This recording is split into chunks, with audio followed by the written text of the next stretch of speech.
ஹரிநாராயண துரித நிவாரண பரமானந்த சதாசிவ சங்கர் நாளென் செய்யும் வினைதானென் செய்யும் என நாடி வந்த கோளென் செய்யும் கொடுங்கூற்றியன் செய்யும் குமரேசர் இரு தாளும் சிலம்பும் சதங்கையும் தண்டையும் சண்முகம் தோளும் கடம்பும் எனக்கு முன்னே வந்து தோன்றிடலை. பட்டீஸ்வரம் ஸ்ரீ விஷ்ணு துர்க்கையை போற்றி, ஆஞ்சநேயா போற்றி. உலகெங்கிலும் வாழ்ந்து கொண்டிருக்கும் ஸ்ரீராம் ஆஸ்ட்ரோ யூடியூப் சேனல் நேயர்களுக்கு டாக்டர் சைதை ராஜாவின் அன்பான வணக்கங்கள். நாம் இப்பொழுது இந்த எபிசோடில் புனர்பூசம் 4ஆம் பாதம் கடக ராசியில் பிறந்த பெண்ணுக்கு எந்தெந்த நட்சத்திரங்கள் பொருந்தி வருகிறது என்பதை மிகவும் விலாவாரியாக பார்க்கலாம். வாங்க. இந்த அதாவது இந்த புனர்பூசம் 4ஆம் பாதம் கடக ராசி அப்படின்னாலே பெண்ணு நல்ல அழகாக இருப்பாங்க. சிவப்பாக இல்லைன்னா கூட சில பேர் கருப்பாக இருந்தாலும் நல்லா பார்க்குறதுக்கு குட் லுக்கிங் அப்படின்னு சொல்கிற அளவுக்கு நல்லா கவர்ச்சிகரமாக நல்லா இருக்கக்கூடிய திறமைசாலிகள் அப்படின்னு சொல்லணும். சந்திரனுடைய வீடாக இருக்கிறதால எல்லார்கிட்டையும் அனுசரித்து பழகக்கூடிய, விட்டு கொடுத்து போகக்கூடிய ஒரு கேரக்டர் அப்படின்னு சொல்லணும்.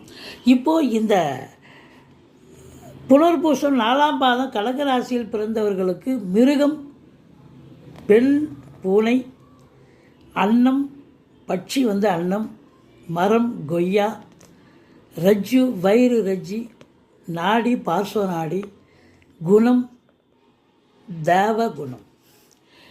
இப்போது என்னென்ன நட்சத்திரங்கள் இந்த புனர்பூசம் 4ஆம் பாதத்தில் பிறந்த பெண்ணுக்கு எந்தெந்த நட்சத்திரங்கள் பொருந்தும் என்பதை பார்க்கலாம் வாங்க.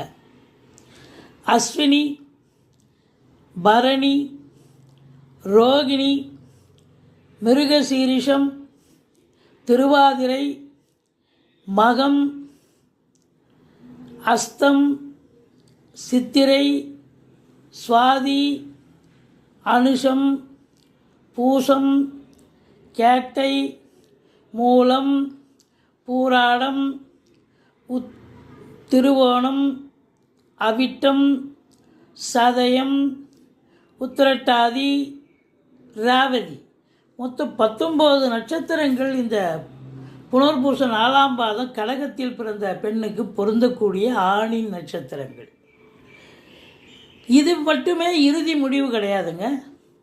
இது புரிஞ்சிச்சின்னு சொன்னால் அப்போ கல்யாணத்தை பண்ணிடலான்னு கிடையாது. உடனே ஒரு ஜோசியரை அணுகி பையனுடைய ஜாதகத்தையும் பெண்ணுடைய ஜாதகத்தையும் எடுத்துகிட்டு போயிட்டு அவர் ராசி கட்டத்தை பொருத்தம் பார்ப்பார். அவர் சொன்னதுக்கப்புறம் ஓகேன்னாக்கா நீங்கள் கண்டிப்பாக திருமணம் செய்யலாம்.